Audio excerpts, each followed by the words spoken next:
السلام عليكم ورحمة الله وبركاته.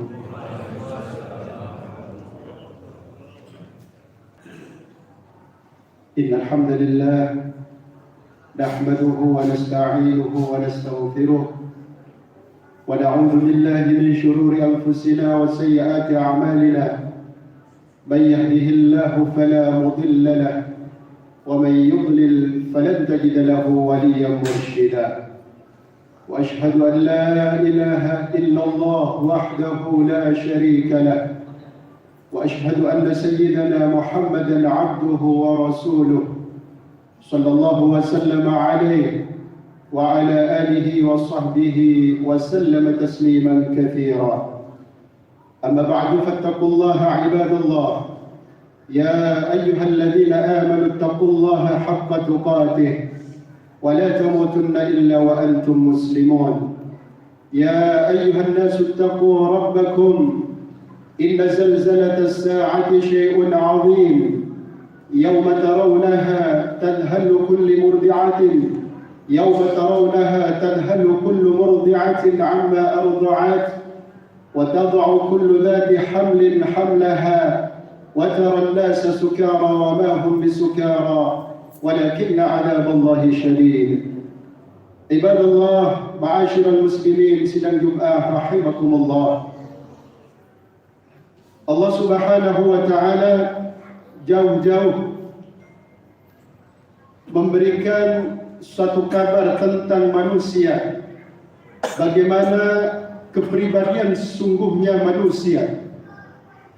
والله سبحانه وتعالى يقول أعوذ بالله من الشيطان الرجيم خلق الإنسان إن الإنسان خلق هلوعا إذا مسه الشر جزوعا وإذا مسه الخير منوعا إلا المصلين الذين هم في صلاتهم دائمون. صدق الله العظيم. Dalam ayat ini, ibadallah, Allah memberitahu tentang manusia sebetulnya. Kepribadian manusia itu innal insana khuliqa halu'a. Sesungguhnya manusia itu diciptakan oleh Allah halu'a, selalu berkeluh kesah, tidak mau menerima apa yang terjadi kadang. Dalam arti idza massahul khairu, kata Allah, ketika ia mendapatkan kebaikan, kenikmatan yang luar biasa, idza massahu syarru jazua, ketika ia mendapatkan musibah, petaka yang ia tidak sukai, jazua, pasti dia tidak bisa menerima. Jazua. Sebaliknya wa idza massahul khairu manu'a, ketika ia mendapatkan kenikmatan yang luar biasa dari Allah, manu'ah, dia anteng-anteng saja. Itulah manusia. Ketika mendapatkan petaka, musibah, enggak mau bisa menerima. Mendapatkan nikmat dari Allah, anteng-anteng saja, malah membuatnya lalai kepada Allah Subhanahu wa taala. Itulah manusia, ibadallah. Tapi ada segolongan manusia, kata Allah, yang ketika ia mendapatkan musibah tidak berpengaruh kepada dirinya. Mendapatkan kenikmatan tidak membuatnya ia jauh dari Allah. Siapa mereka? Illal musallin alladzina hum fi salatihim daimun. Kecuali orang-orang yang ahlus salat. Orang-orang yang pandai menjaga salatnya, menjadikan pribadinya qaqah. Musibah yang datang tidak bergeming, ia jalani hidupnya dengan baik, dengan rasa syukur kepada Allah. Nikmat yang datang tidak membuatnya ia jauh dari Allah. Kepribadiannya qaqah. Kenapa? Ada kebesaran salat pada dirinya, ibadat Allah.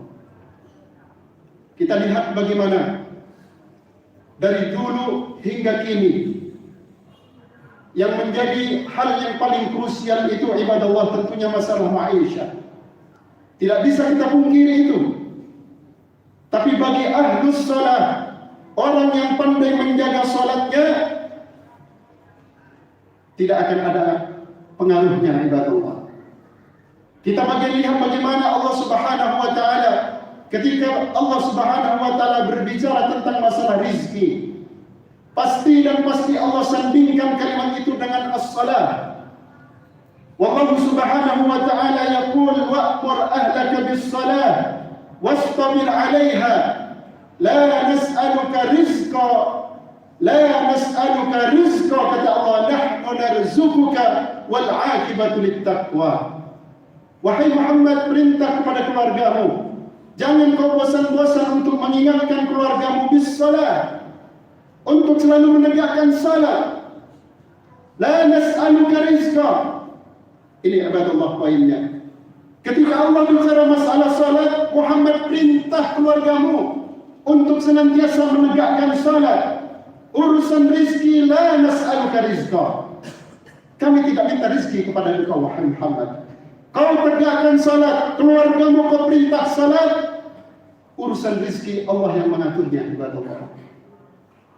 Kita lihat dalam ayat lain, wallahu subhanahu wa ta'ala yaqul rijalun la tulhihim tijaratun wala bay'un an dzikrillah wa iqamis salah wa ita'iz zakah yakhafuna yawman tataqallabu fihi alqulub wal absar liyajziyahum Allahu ahsana ma 'amilu wa yazidahum min fadlihi wallahu yarzuqu. Ini poinnya, ibadallah.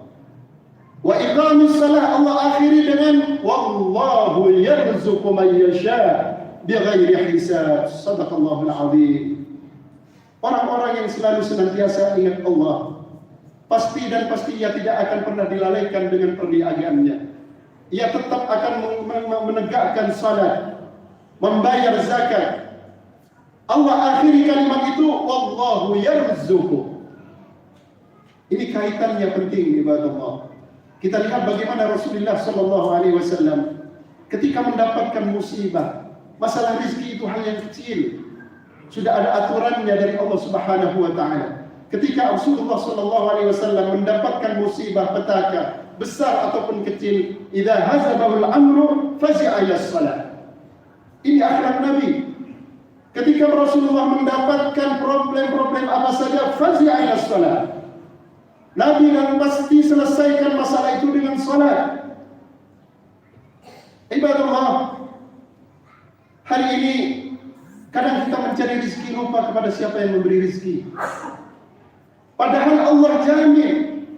Kita lihat bagaimana ahlus salat, orang yang senantiasa pandai menjaga salatnya. Dalam hadis diriwayatkan yurfa'u anhu dhiqul 'aish. Orang yang pandai menjaga salat, ibadallah, akan diangkat daripada kesulitan hidup. Ya, boleh jadi dia tidak jadi orang kaya, tapi dicukupi oleh Allah. Secara kuantitas yang dia terima rezekinya dari Allah sedikit, tapi mencukupi. Kenapa?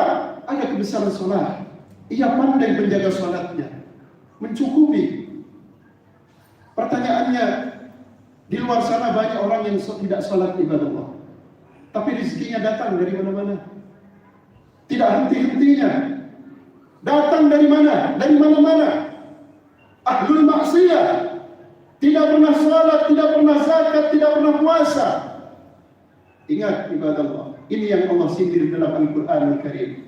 Falamma nasu ma dzukkiru bih fatahna abwaaba kulli syai' hatta idza farihu bima utu akhadnahum baghtatan fa'idha hum mublisun.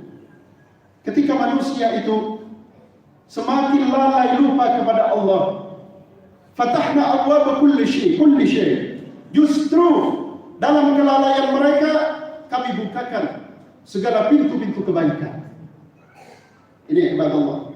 Hatta idza farihu bima utu, sampai mereka senang dalam menerima nikmat dari Allah sementara dia bukan ahlul ibadah, dia senang.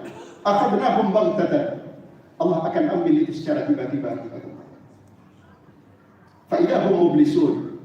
Dalam riwayat Nabi sallallahu alaihi wasallam menyampaikan kepada kita, idza ra'aita al-'abda yu'tillahu ma yuhibbu wa huwa muqimun 'ala ma'asihi fa'lam annahu istidraj. Kalau engkau melihat seorang hamba diberikan oleh Allah apa saja yang ia cintai, yang ia sukai, yang ia punya niat, Allah kabulkan. Sementara ia selalu bermaksiat kepada Allah, tapi Allah berikan. Fa'lam annahu istidraj, kata Nabi sallallahu alaihi wasallam. Ketahui bahwa itu adalah istidraj dari Allah Subhanahu wa taala.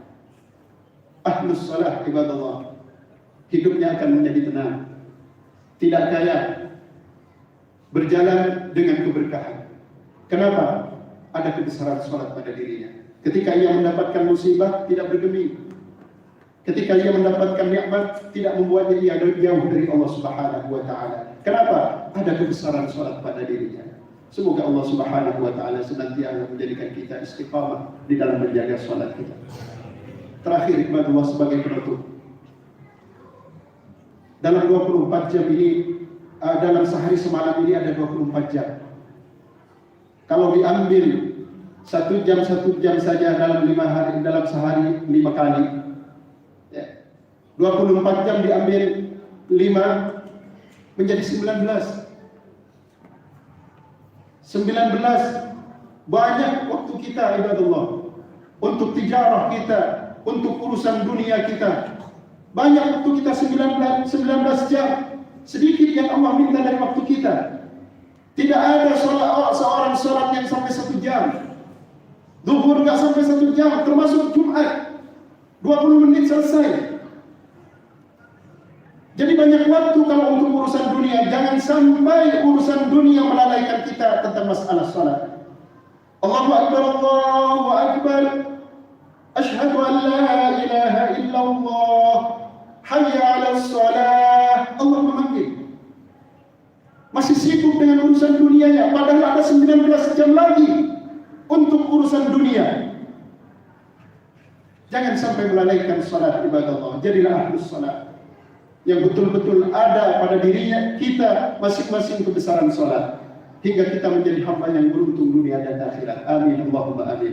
A'udzu billahi minasyaitonir rajim. Bismillahirrahmanirrahim. وَمَا خَلَقْتُ الْجِنَّ وَالْإِنسَ إِلَّا لِيَعْبُدُونَ مَا أُرِيدُ مِنْهُمْ مِنْ رِزْقٍ وَمَا أُرِيدُ أَنْ يُطْعِمُونَ إِنَّ اللَّهَ هُوَ الرَّزَّاقُ ذُو الْقُوَّةِ الْمَتِينُ. بارك الله لي ولكم في القرآن العظيم ونفعني وإياكم بما فيه من الآيات والذكر الحكيم. أقول ما سمعتم وأستغفر الله العظيم لي ولكم ولسائر المسلمين من كل ذنب فاستغفروه إنه هو الغفور الرحيم.